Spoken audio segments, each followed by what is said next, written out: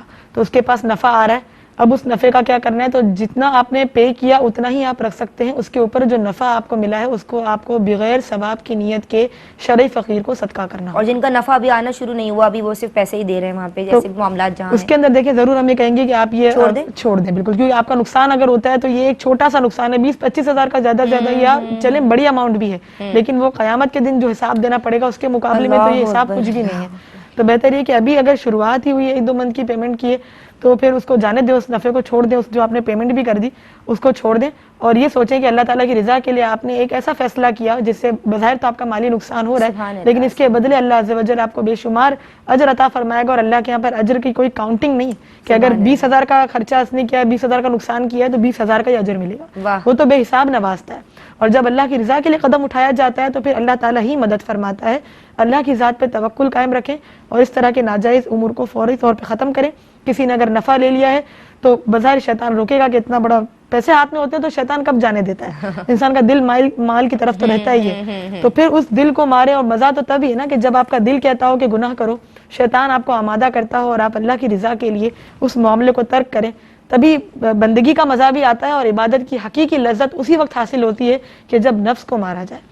تو یہ نفس کو مارنا ہی آپ کو اللہ تعالیٰ کی بارگاہ میں قرب دلوائے گا، اللہ تعالیٰ کا مقرب بندہ بنائے گا. یہ سوچ کر اگر نفع لیا بھی ہے تو شرعی فقیر کو بغیر ثواب کی نیت کے صدقہ کریں، اور جن لوگوں نے پالیسی لے لی وہ اللہ تعالیٰ کی بارگاہ میں سچی پکی توبہ کریں، کیونکہ ایک طریقے سے گناہ کا کام ہوا. اور ضروری ہے کہ اس طرح کے معاملات کرنے سے پہلے فاسألوا اہل الذکر ان کنتم لا تعلمون، اہل علم سے پوچھ لو اگر تم نہیں جانتے. ایک کالر ہے جناب، شامل کر رہی ہوں. السلام علیکم. وعلیکم السلام ورحمۃ اللہ. جی بہن کیا نام میرا ہے؟ ایک کوشچن یہ ہے کہ کوئی شخص 92 کلومیٹر کی مسافت پر جا رہا ہے اور جس جگہ جانا ہے وہاں پر 15 دن ٹھہرنے کا ارادہ ہے، تو کیا اب راستے میں قصر نماز پڑھے گا یا پوری نماز پڑھے گا؟ میرا دوسرا کوشچن یہ ہے کہ اتحیات قاعدہ اللہ کے اندر آدھی پڑھنے کے بعد کوئی شخص بھول جائے اور پھر دوبارہ سے پڑھنا شروع کر دے تو آخر پر سجدہ صاحب کا کیا حکم ہوگا؟ آدھی پڑھنے کے بعد بھول جائے جی، اور قاعدہ اللہ کے اندر، اور پھر دوبارہ سے پڑھنا شروع کر دیں. میرا تیسرا کوشچن یہ ہے کہ کسی جگہ پر ناپاک چھینٹیں پڑی ہوئی ہیں، وہ خشک ہو چکی ہیں، اور اس جگہ پر اگر کوئی شخص گیلے لباس کے ساتھ بیٹھ جائے تو یا اور اس کا گیلا پن اس جگہ پر منتقل ہو جائے تو لباس کی ناپاکی کا کیا حکم ہوگا؟ اور میرا لاسٹ کوشچن یہ ہے کہ اگر کسی کاغذ پر کسی شخص کے انگلش میں دستخط کیے ہوئے ہوں تو کیا ایسے کاغذ کو کوڑے وغیرہ میں پھینک سکتے ہیں؟ ٹھیک ہے جی. السلام علیکم. ایک اور کالر. السلام علیکم. وعلیکم السلام ورحمۃ اللہ. کیا نام ہے بہن؟ کیا سوال کرنا چاہتی ہیں؟ خوش آمدید. جی میرا نام بشرا. میں سوال نماز کے حوالے سے کرنا تھا. جی بشرا کہ نماز کا اگلا جو نماز ہے اس کا ٹائم شروع ہونے سے کتنی دیر پہلے تک ہم پچھلی نماز پڑھ سکتے ہیں؟ جیسے عصر کا ٹائم شروع جب ہوتا ہے فرض کریں 5 بجے شروع ہوتا ہے، تو اس سے کتنی دیر پہلے تک ہم ظہر کی نماز پڑھ سکتے ہیں؟ 20 منٹ پہلے یا بالکل سے ملا کے ساتھ پڑھ سکتے ہیں؟ ٹھیک ہے جی، حنفی کے مطابق. فقہ حنفی کے مطابق. ٹھیک ہے جی، بہت شکریہ آپ نے ہمیں کال کی اور آپ دونوں کے سوالات میں نے نوٹ کر لیے ہیں. جی آپ کی بات مکمل ہوئی.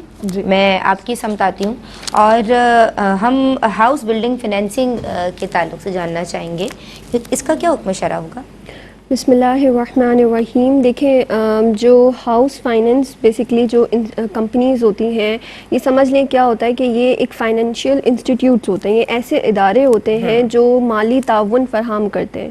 ٹھیک ہے، اور مالی تعاون ہاؤس کے ساتھ گھر سے ریزیڈینشیل سے کیوں خاص طور پہ کہ یہ گھر کی تعمیر کے لیے، کنسٹرکشن کے لیے، رینوویشن کے لیے، یا ڈائریکٹ بنایا گھر خریدنے کے لیے، گھر ہے، اپارٹمنٹ ہے، یہ جو ہے وہ آپ کو ایک ایڈ فراہم کرتے ہیں، یعنی کہ لون دیتے ہیں، ادھار دیتے ہیں. اگر خاص طور پہ کمپنی کی بات کی جائے اور پھر اس کے بعد آپ کو جب ضرورت ہوتی ہے تو ضرورت کے وقت دے رہے ہوتے ہیں، اور پھر آپ کو ایک خاص پروفٹ کی صورت میں ان کو لائک واپس بھی کرنا ہوتا ہے ان کے انٹرسٹ ریٹ کے ساتھ. تو اگر تو ایسا ہے کہ قرض کے اوپر جو ہے وہ منافع لیا جا رہا ہے تو یہ تو سود کے ضمن میں آ جائے گا، جو کہ صریح طور پہ بالکل منع ہوگا اس صورت میں اسپیسیفک کہ اگر کمپنی میں یہ پالیسی ہے کہ آپ کو قرض دیا جاتا ہے اور منافع کے ساتھ لیا جاتا ہے واپس، تو پھر یہ جو ہے وہ سود متحقق ہوگا اور یہ پالیسی جائز نہیں ہوگی لینا.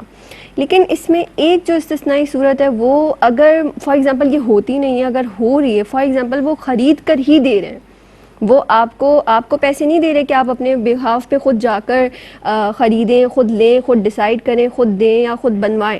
آپ یہ ایسا کچھ نہیں ہو رہا، بلکہ ڈائریکٹ آپ ان کو ایک پراپرٹی بتاتے ہیں. اگر ایسا ہوتا ہے تو وہ خرید کر آپ کو دے رہے ہوں، پھر آپ سے جو ہے وہ قیمت لے رہے ہیں، تو پھر اس صورت میں گنجائش اس طرح سے نکل سکتی ہے کہ بھئی وہ جو اماؤنٹ لے رہے ہیں وہ اب اپنی مرضی سے انہوں نے چیز خریدی، وہ کتنے میں بھی آپ کو دیں.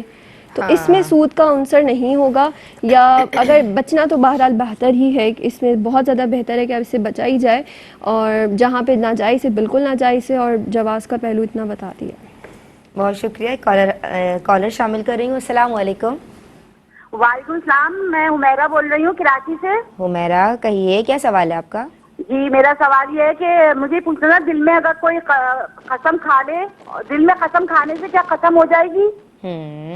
دوسرا سوال میرا یہ ہے کہ دل میں طلاق دے، کوئی شخص دل میں طلاق دے دے اپنی بیوی کو، تو کیا طلاق ہو جائے گی؟ یہ سارے کام دل میں کیوں ہو رہے ہیں؟ اچھا، اور ایک یہ سوال پوچھنا تھا کہ جیسے دعائے قنوت کسی کو یاد نہ ہو، وطر میں ربنا آتنا پڑھتا ہے، تو وہ اس سے پہلے بسم اللہ ربنا آتنا میں بسم اللہ پہلے پڑھے گا یا نہیں پڑھے گا، صرف ربنا آتنا پڑھے گا؟ اچھا ٹھیک ہے، صحیح ہے، ٹھیک ہے. بہت شکریہ حمیرہ، آپ کے سوالات میں نے نوٹ کر لیے ہیں اور شامل کیے جائیں گے انشاءاللہ. آپ کی بات مکمل ہوئی؟ ٹھیک ہے. مفتی صاحب ہمارے ساتھ موجود ہیں جناب، اور ہم بات کر رہے ہیں ہیلتھ یا ایجوکیشن پالیسی کے تعلق سے، ہاؤس بلڈنگ فنانسنگ کے تعلق سے. مفتی صاحب کیا فرمائیے گا؟ میں تبصرہ لینا چاہوں گی آپ کا. تقریباً دونوں باتوں کے جو ہے وہ سوالات کے جوابات دے دے دی گئی ہیں. کالرز کی طرف آ جائیں، اور بس یہ ہے کہ ایک جو ہے وہ عمومی بات یہ سمجھ لیں کہ تقریباً جو صورتیں رائج ہیں وہ ناجائز کی ہیں. تو جب تک جو ہے وہ آپ کو شرح صدر نہ ہو، پوری طرح یقین نہ ہو، اس وقت تک بچنا ہی چاہیے. ربا کا معاملہ بہت، بالخصوص ربا کا معاملہ، ویسے تو ہر گناہ سے بچنا چاہیے، لیکن ربا کا معاملہ بطور خاص بہت زیادہ حساس ہے، کیونکہ یہ وہ جرم ہے جس کے لیے باقاعدہ قرآن مجید فرقان حمید میں فرمایا گیا، اللہ اور اللہ کے رسول کی طرف سے جنگ کا اعلان فرمایا گیا. کوئی جرم ایسا نہیں ہے ربا کے سوا جس کے بارے میں صراحتاً یہ الفاظ قرآن میں آئے ہوں. قرآن میں اس جرم کے بارے میں، یہ ربا کے بارے میں یہ الفاظ صراحتاً آئے ہوئے ہیں کہ جو ربا سے باز نہیں آتے، اللہ اور اللہ کے رسول کی طرف سے اعلان جنگ ہے. باقی ایک ولی سے عداوت کے بارے میں بھی اعلان جنگ اللہ کی طرف سے ہے، لیکن وہ حدیث قدسی کے اندر ہے کہ جو ولی سے عداوت کرے اللہ کے کسی، اس کو لیے بھی اعلان جنگ فرمایا گیا. من عاد علی ولی فقط آذنتہ بالحرب، جو میرے کسی ولی سے عداوت رکھے، دشمنی رکھے، تو میں اسے جو ہے وہ جنگ کا اعلان کرتا ہوں، چیلنج کرتا ہوں. یہ حدیث قدسی کے لفظ ہیں یہ، اور قرآن مجید فرقان حمید میں ربا کے بارے میں. تو یعنی ربا اتنا بڑا جرم ہے کہ ربا کو ہلکا بالکل نہیں لینا چاہیے. اس پر باقاعدہ لعنت کے الفاظ بھی آئے ہیں حدیث کریمہ کے اندر، اور لعنت کا معنی ہوتا ہے اللہ کی رحمت سے دور، اور اللہ تعالیٰ کی طرف سے اور اللہ کے رسول کی طرف سے جنگ کا اعلان خود قرآن مجید فرقان حمید میں مذکور ہے. تو لہذا ربا کے معاملے میں حتی الامکان سنجیدہ اور سنجیدہ ہی ہونا چاہیے، اور وہ معمولی سے چھوٹے نفع کے لیے جو ہے وہ آنکھ آڑے کان نہیں کرنے چاہیے. اس میں بعض لوگ کہتے ہیں کہ اچھا اختلاف ہے، یہ ہے وہ ہے، تو آپ اپنے دل کو اچھی طرح ٹٹول لیں اور یہ دیکھ لیں کہ بھئی آپ جو کر رہے ہیں یہ ربا کا معاملہ جو ہے یہ کتنا نازک ہے، اور آپ اسے جھیل سکتے نہیں جھیل سکتے. اللہ تعالی ہم سب کو ربا سے بچائے. اللہم آمین، اللہم آمین. مفتی صاحب کی جناب ہم نے آپ کی دعا ہمارے ساتھ رہے، اللہ ہم سب کو ربا سے بچائے، اور اللہ اور اس کے رسول کی رضا اور خوشنودی ہم سب کے ساتھ رہے. ایک بریک لے رہے ہیں، درود پڑھتے رہیے، حاضر ہوتے ہیں. اللہم بسم اللہ الرحمن الرحیم. السلام علیکم ورحمۃ اللہ. دین اور خواتین میں آپ سب کا خیر مقدم کرتی ہوں. جناب ہم اب کالرز کے سوالات، یعنی کل کے پروگرام کے جو لیفٹ اوورز ہیں وہ تمام ناظرین جو اس وقت ہمیں دیکھ رہے ہیں ان کے سوالات میں شامل کر رہی ہوں. بسم اللہ الرحمن الرحیم. ایک بہن نے پوچھا مفتی صاحب آپ کی سمجھ آئیں گے قربانی کے تعلق سے کہ ان کے نام پہ ایک فلیٹ ہے، اور وہ فلیٹ ان کے نام پر ہے، وہ اسی میں رہتی ہیں، اس کے علاوہ ایک اور فلیٹ انہوں نے لیا ہے وہ بھی انہی کے نام پر ہے. اب کیا ان پہ قربانی بنے گی؟ دیکھیں قربانی کے بارے میں ہم پہلے بھی کئی دفعہ بتا چکے ہیں کہ قربانی کا نصاب اور زکوٰۃ کا نصاب تو ایک ہی ہے، لیکن بنیادی فرق یہ ہے کہ زکوٰۃ کے نصاب میں ساتھ یہ شرط ہوتی ہے کہ حوالان حول ہو، حوالان حول یعنی 1 سال پورا گزرنا 1 سال پورا گزرے گا تو زکوٰۃ لازم ہوتی ہے، لیکن قربانی میں یہ شرط نہیں ہے حوالان حول کی، بلکہ قربانی میں شرط یہ ہے کہ ایام نہر کے اندر، ایام قربانی کے اندر آپ کے پاس اگر نصاب ہے تو آپ پر قربانی لازم ہے۔ ایک دوسری بات یہ ہے کہ زکوٰۃ مخصوص اموال پر ہوتی ہے، حاجت اصلیہ سے زائد آپ کے پاس سونا چاندی نقدی مال تجارت وغیرہ مال نامی یہ چیزیں جو ہے اور کچھ جانور ہیں ان پر زکوٰۃ ہوتی ہے، سائمہ جانور وغیرہ، وہ مخصوص اموال پر ہوتی ہے، ہر طرح کے سامان پر نہیں ہوتی۔ لیکن قربانی کے اندر جو نصاب ہے اس میں حاجت اصلیہ سے زائد آپ کے پاس جو کچھ ہے وہ سارے کا سارا کاؤنٹ ہوتا ہے، چاہے وہ مال تجارت ہو یا نہیں، چاہے وہ مال نامی ہو یا نہیں۔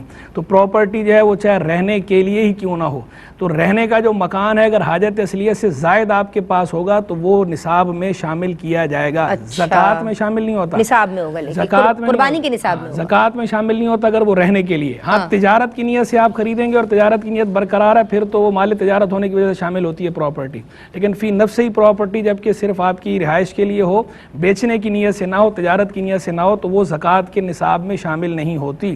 لیکن قربانی کے نصاب میں بہرحال شامل ہوتی ہے۔ قربانی کے نصاب میں حاجت اصلیہ سے زائد جو سامان بھی آپ کے پاس ہے، چاہے وہ کسی بھی شیپ میں ہو، کسی بھی فارم میں ہو، اس پر قربانی لازم ہوتی ہے۔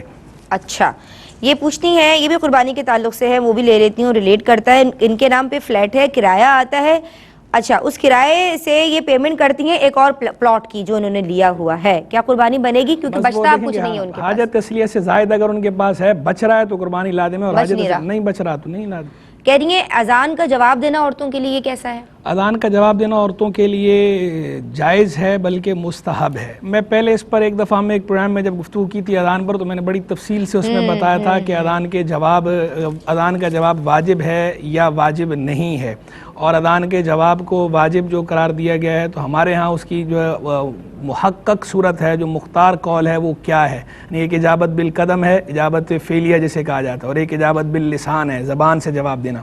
زبان سے جواب دینا تو مرد و عورت دونوں کے لیے مستحب ہے۔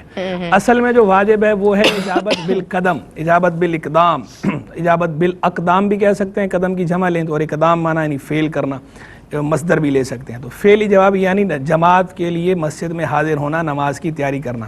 تو اسی میں نے یہ سرات بھی کری دی تھی کہ چونکہ عورتوں کے لیے حکم جماعت میں حاضر ہونے کا نہیں ہے، عورتیں گھروں پر نماز پڑھتی ہیں، تو اس لیے عورتوں پر اذان کا جواب دینا واجب نہیں ہے۔ چونکہ زبان سے جواب دینا تو مردوں کے لیے بھی واجب نہیں ہے، مفتہ بھی قول کے مطابق صرف مستحب ہی ہے، تو اس لیے عورتوں کے لیے تو بدرجہ اولیٰ جو ہے وہ حکم نہیں ہے، واجب والا مستحب ہی ہے۔ عورت کے لیے تو بہرحال جو ہے وہ مستحب ہے، لیکن نماز پڑھنا، نماز کی تیاری کرنا اگر کوئی شرعی عذر عورت کے ساتھ نہیں ہے، وہ ایام نہیں ہے، تو عورت پر لازم ہے وہ نماز پڑھے گی۔ لیکن چونکہ جماعت، لیکن ہم جب اذان کے جواب کی بات کرتے ہیں تو اس سے مراد ہوتی ہے جماعت کے لیے تیار ہونا، جماعت کے لیے حاضر ہونا مسجد میں، وہ والا جواب عورتوں پر نہیں ہے۔ ہاں ان معنوں پر کہہ سکتے ہیں اذان کا جواب عورتوں پر واجب ہے کہ جناب نماز کی تیاری کرنا، کہ نماز کی تیاری کرنا تو جو ہے نا وہ ہر ایک کے لیے لازم ہے، مردوں کے لیے بھی لازم ہے، خواتین کے لیے بھی لازم ہے، کوئی عذر شرعی نہ ہو تو۔ زویا نے پوچھا بلا وجہ جادو کر کے اگر لوگ تنگ کریں ان کا کیا کیا جائے؟ جادو تو بلا وجہ کا تو خیر سوال ہی پیدا نہیں ہوتا، بلا وجہ ہو یا بل وجہ ہو، جادو تو جائز ہی نہیں ہے۔ جادو کرنا کسی بھی صورت میں جائز نہیں ہے۔ جو کبیرہ گناہ ہیں، بڑے بڑے گناہ جنہیں قرار دیا گیا ان کے اندر جادو شمار ہوتا ہے، اور جادو کرنے والے کی تو سزائیں بھی بڑی سخت رکھی گئی ہیں، بلکہ فقہائے کرام نے تو بڑے بڑے سخت احکام جاری کر رکھے ہیں کہ جو عادی جادوگر ہو تو اسے تو حاکم اسلام قتل کرے گا، اس کی سزا یہ رکھی ہوئی ہے۔ لیکن یہ بھی بتا دوں یہ حاکم اسلام کا کام ہے، قوت نافذہ جن کے پاس ہوتی ہے، یہ ریاست کا کام ہے، کسی اور کو قانون اپنے ہاتھ میں لینے کی اجازت نہیں ہے۔ اس طرح کسی کو آپ قتل نہیں کر سکتے، بلکہ کسی کو آپ خود اس طرح سزا بھی نہیں دے سکتے، کسی پہ اس طرح کسی کو نہیں، آپ مار پیٹ بھی کسی کے ساتھ نہیں کر سکتے۔ جو قانونی راستہ ہے وہ اختیار کرنا چاہیے۔ اور یہ بتایا کہ اسلامی طور پر تو بہرحال اتنے سخت احکام جو ہے وہ فقہا نے بیان کر رکھے ہیں، یہ اتنا سخت معاملہ ہے جادو کا، سحر جو ہے، تو جادو تو حرام حرام حرام حرام اور اشد حرام ہی ہے، بلکہ بعض حضرات تو اس کو سیدھا سیدھا کفر قرار دیتے ہیں۔ اگرچہ اس میں راجح بات یہ ہے کہ کفر اس صورت میں ہوتا ہے کہ جب اس کے اندر کوئی کفریہ کلمہ، کفریہ فعل ہو تو کفر ہوگا، ادروائز حرام ہوگا، اور اشد حرام ہوگا، اشد کبیرہ ہوگا۔ تو بلا وجہ ہو یا بال وجہ ہو، وجہ کے ساتھ بھی جادو جائز نہیں، حرام ہی ہے، اور بلا وجہ بھی جادو حرام ہی ہے، اور ویسے بھی جادو سے ہٹ کر بھی کسی مسلمان کو اذیت دینا بے اذن شرعی وہ بھی حرام ہے، جائز نہیں۔ ناخن کاٹنے سے یا ہاتھ منہ میں ڈالنے سے روزہ وہ پوچھ رہی ہے وضو ٹوٹ جاتا ہے؟ وضو کے تعلق سے سوال کیا تھا۔ ناخن کاٹنے سے وضو نہیں ٹوٹتا، وضو کر لینے کے بعد اگر کوئی ناخن تراشتا ہے تو اس صورت میں کوئی کسی قسم کا حرج نہیں ہے، وضو برقرار رہتا ہے۔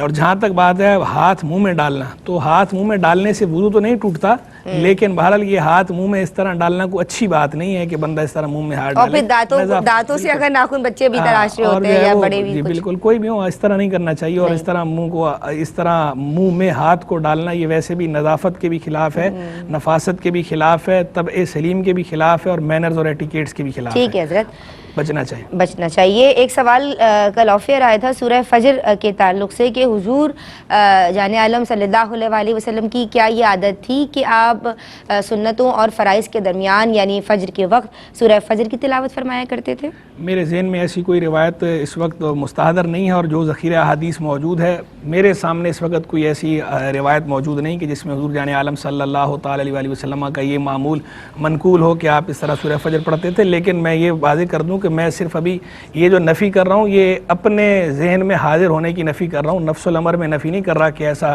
ہے ہی نہیں، کوئی حدیث اس طرح کی ہے ہی نہیں، کیونکہ یہ بہرحال بڑا یہ معاملہ بھی نازک معاملہ ہے، اس معاملے کے اندر بھی احتیاط بہرحال ضروری ہے۔ جس طرح ہم حدیث کے اس بات کے لیے سرکار علیہ السلام کی طرف کوئی بات منسوب کرنے میں احتیاط کا معاملہ ہے نا کہ ہم نے کوئی بات ان کی طرف بغیر تحقیق کے منسوب نہیں کرنی، اسی طرح اس بات کی نفی کرنے کے اندر بھی احتیاط کرنی چاہیے۔ ایسے ہی ہمیں ایسی نفی نہیں کر دینی چاہیے کہ نہیں یہ بات ہے ہی نہیں، کیونکہ ہر وقت ہر بات مستحضر ہو یہ ضروری نہیں، اور حدیث کا ذخیرہ بہت بڑا ہے، ہو سکتا ہے کوئی ایسی روایت ہو لیکن میرے علم میں نہیں ہے، اور مجھے ابھی کوئی موقع نہیں ملا تحقیق کا اس پر۔ اگر انشاءاللہ موقع ملا تحقیق کروں گا، تتبع کرنے کے بعد پھر حتمی بات کہوں گا کہ ہے یا نہیں، یہ فیصلہ پھر اس کے بعد کروں گا۔ فی الحال میرے ذہن میں کوئی ایسی روایت نہیں ہے کہ جس میں اس بات کا ذکر ہو کہ سرکار صلی اللہ علیہ وسلم پڑھتے تھے۔ باقی جہاں تک جائز ناجائز کی بات ہے، اس سے ہٹ کر حضور کے پڑھنے سے ہٹ کر ویسے جائز ہے یا نہیں ہے تو جائز ہے، سورہ فجر کی تلاوت کی جا سکتی ہے، کسی بھی وقت کی جا سکتی ہے، مکروہ وقت نہ ہو تو، اور فجر کی سنتوں اور فرض کے مابین بھی اگر کوئی تلاوت کرنا چاہتا ہے سورہ فجر کی تلاوت کرے تو بھی جائز ہے،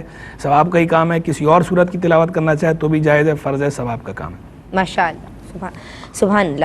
ثنا بہن نے پوچھا ہے کہ ہم بعض بہنوں کی عادت ہوتی ہے کہ وہ میسج پہ صرف سلام، لفظ سلام لکھ دیتی ہیں، تو کیا یہ لکھنا کافی رہے گا یا پورا السلام علیکم لکھا جائے، یہ کیسا ہے؟ اور صرف اگر سلام کوئی لکھ رہا ہے تو اس کے معانی کیا ہیں؟ دیکھیں پورا السلام علیکم کہنا یا لکھنا یہ اچھی بات ہے کہ پورا لکھنا چاہیے، لیکن اگر کوئی صرف سلام کہہ دیتا ہے یا صرف سلام لکھ دیتا ہے تو بھی اس سے سلام کی سنت ادا ہو جاتی ہے۔ جو سنت سلام ہے وہ اس سے ادا ہو جاتا ہے سلام سے، اور اس کا معنی بھی وہی ہے جو معنی السلام علیکم کا ہے۔ جس طرح السلام علیکم میں کا معنی یہ ہوتا ہے کہ آپ پر اللہ کی طرف سے سلامتی نازل ہو، یعنی ہم دعا دے رہے ہوتے ہیں۔ اسی طرح سلام کے اندر بھی یہی دعا ہے کہ یہ محذوف ہی مانا جاتا ہے کہ اس کے اندر علیکم آگے محذوف ہے کہ آپ پر اللہ کی طرف سے سلامتی نازل ہو، مطلب وہی ہے۔ اچھا، اور باقی رہ گئی یہ بات کہ جو ہے وہ سلام کا جواب دینا اس کا واجب ہوگا یا نہیں ہوگا، تو واجب وہ میں پہلے بھی اس پہ گفتگو کر چکا ہوں کہ اس سلام کا جواب دینا واجب ہوتا ہے جو سلام میں ملاقات ہو۔ جو سلام میں ملاقات ہے، چاہے وہ تحریری صورت میں ہو چاہے وہ زبانی صورت میں ہو، تحریراً ہو یا تقریراً ہو، اس سلام کا جواب واجب ہے، اور جو سلام میں ملاقات نہ ہو اس سلام کا جواب دینا واجب نہیں ہوتا، لیکن کوئی دے تو اچھی بات ہے۔ اچھا، یہ کہہ رہی ہیں کہ جو بہنیں جوائنٹ فیملی میں رہتی ہیں، مشترکہ خاندان ہے، یعنی نندے بھی ساتھ ہیں، ساس سسر بھی ساتھ ہیں، وہاں ایسا ہوتا ہے کہ جو بڑے ہوتے ہیں وہ اگر بہوؤں کے یا جو نئی نویلی دلہنیں ہوتی ہیں ان کے ہاتھوں کو خالی دیکھتے ہیں یا کانوں کو خالی دیکھتے ہیں یا دیکھتی ہیں تو وہ کہتی ہیں بیٹا کہ تم نے کوئی زیور کیوں نہیں پہنا؟ وہ کہتی ہیں گھر میں جو ہے وہ غیر محرم بھی موجود ہوتے ہیں، کیا حکم شرع ہوگا؟ لیکن بات یہ ہے کہ ویسے تو زیب و زینت جائز جو ہے خاتون کو اختیار کرنے کا حکم ہے اور کرنی چاہیے، اور جہاں تک بات ہے محرم نا محرم کی تمیز، اس کا بھی شریعت کا ہی حکم ہے، تو یہ تمیز بھی بہرحال رکھنی چاہیے۔ لیکن جو ہمارے ہاں جوائنٹ فیملی سسٹمز ہوتے ہیں نا، اس کے اندر بھی میں کہتا ہوں کہ تھوڑا حکمت کو بھی ملوز رکھنا چاہیے، ہم شرعی احتیاط کو بھی ملوز رکھیں اور حکمت کو بھی ملوز رکھنا چاہیے کہ اگر یہ جس طرح کی بات پوچھ رہی ہیں، جس انداز پر پوچھ رہی ہیں کہ اگر وہ ہاتھ خالی دیکھتے ہیں تو اس کا مطلب یہ ہے کہ بھئی یہ ہاتھ دکھائے جا رہے ہیں نا، اور اگر وہ زیور نہیں دیکھتے پہنا ہوا تو مطلب یہ ہے کہ وہ حصہ آپ کا پہلے ہی ظاہر ہے، تو وہ حصہ ظاہر ہے، اصل میں تو پردہ اصل میں آپ کے زیور کا پردہ نہیں تھا، اصل میں آپ کی چوڑی کا پردہ نہیں تھا، اصل میں تو پردہ جو ہے وہ آپ کے بدن کا تھا. تو اگر بدن کا وہ حصہ ظاہر ہو رہا ہے تو صرف اس میں مسئلہ نہیں ہے کہ وہ زیور آپ کا وہاں ظاہر ہو یا نہ ہو، اصل تو اس حصے کی بات ہے. تو یا تو آپ اس طرح جو پردے کے احکام ہیں وہ سارے کے سارے فالو کریں، بہت اچھی بات ہے، آپ کرنے چاہیے. اور لیکن اگر آپ اس طرح فالو نہیں کر رہی تو صرف اس بات کو ایشو نہ بنائیں کہ جناب گھر کے بڑے نے کسی نے آپ کو کہہ دیا کہ بھائی شادی ہوئی ہے نہیں تو یہ اس کے ہاتھ میں چوڑی ہونی چاہیے، زیور ہونا چاہیے، کیونکہ ہمارے یہاں عرف ہے لوگ باہر سے آتے ہیں تو پھر وہ بولتے ہیں تو شاید یہ خوش نہیں ہے یا جو ہے وہ گھر والوں کا سلوک ان کے ساتھ اچھا نہیں ہے. تو ظاہری بات ہے وہ اس بنا پر کہہ رہے ہوتے ہیں. تو اگر اس پر کوئی اس طرح چوڑیاں استعمال کرتی ہے خاتون یا وہ زیور استعمال کرتی ہے جبکہ اس کی نیت بالکل ٹھیک ہو اور نیت میں کوئی خرابی نہ ہو تو اس پر کوئی سختی کرنی بھی نہیں چاہیے. تو اس کو بھی سمجھنا چاہیے، گراؤنڈ ریالٹیز کو بھی دیکھنا چاہیے اور حکمت کو بھی ملوز رکھنا چاہیے. دینی حکمت کو ملوز رکھنا بھی ضروری ہے، شرعی احکام کے ساتھ ساتھ دینی حکمت ملوز ہونا بھی ضروری ہے. ہمیں ایسا ایٹیچیوڈ اختیار نہیں کرنا چاہیے جس سے لوگوں کو شرعی احکام سے لوگ بدکیں. لوگوں کو شرعی احکام سے بدکانا نہیں چاہیے. ہمارا عمل وہ ہونا چاہیے کہ لوگ ہمارے اس طرز عمل کے ذریعے شرعی احکام کے قریب آئیں، نہ کہ یہ کہ وہ بدکنا شروع کر دیں. ٹھیک یہ کہتی ہیں کہ اگلی نماز سے پہلے اور عصر کے لیے انہوں نے خاص طور سے پوچھا ہے کہ کیا وقت ہوگا، کتنی دیر پہلے تک نماز ادا کی جا سکتی ہے؟ نمازوں میں تو دوسری فجر کے سوا، فجر کا وقت طلوع آفتاب ہے، فجر کے سوا بقیہ نمازوں کا ایک نماز کا وقت دوسری نماز کے وقت تک ہوتا ہے. عصر کا بھی ایسی ہے، لیکن مغرب کی نماز سے 20 منٹ پہلے عصر کا مکروہ وقت شروع ہو جاتا ہے. کسی وجہ سے نہ پڑھی ہو تو پڑھ لیں، لیکن اتنی تاخیر کرنی نہیں چاہیے. باقی کتنی دیر ہوتی ہے وہ نظام الاوقات کے جو نقشے ہیں وہ نقشے لے لیں یا وہ ایپ ڈاؤن لوڈ کر لیں اور اس ایپ کے اندر دیکھ لیا کریں. عام طور پر ہمارے ہاں رواج یہ ہے کہ ایسا ہوتا ہے کہ آدھا گھنٹہ پہلے اذان دی جاتی ہے، کہیں 15 منٹ کا رواج ہے اور کہیں آدھے گھنٹے کا کہ آدھا گھنٹہ پہلے اذان دی جاتی ہے. یعنی جو نماز کا وقت شروع ہوتا ہے اس وقت اذان 15 منٹ گزرنے کے بعد کہیں دیتے ہیں اور کہیں آدھا گھنٹہ گزرنے کے بعد دیتے ہیں. باقی آپ لیکن فالو کریں نقشے کو.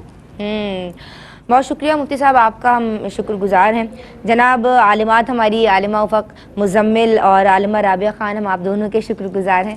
ناظرین آپ لوگوں کا بہت شکریہ کہ آپ لوگ ہمیں کالز کرتے ہیں. جو سوالات آج رہ گئے ہیں اگر اللہ نے چاہا تو انشاءاللہ میں اگلے ہفتے وہ سوالات شامل کروں گی. آپ کی کالز کو اگلے ہفتے بھی شامل کیا جائے گا اور سیکھنے سکھانے کا یہ عمل جاری و ساری رہے گا. اللہ آپ سب کو سلامت رکھے اور AIQ TV کی سعی کو اپنی بارگاہ میں قبول و منظور فرمائے. السلام علیکم ورحمۃ اللہ.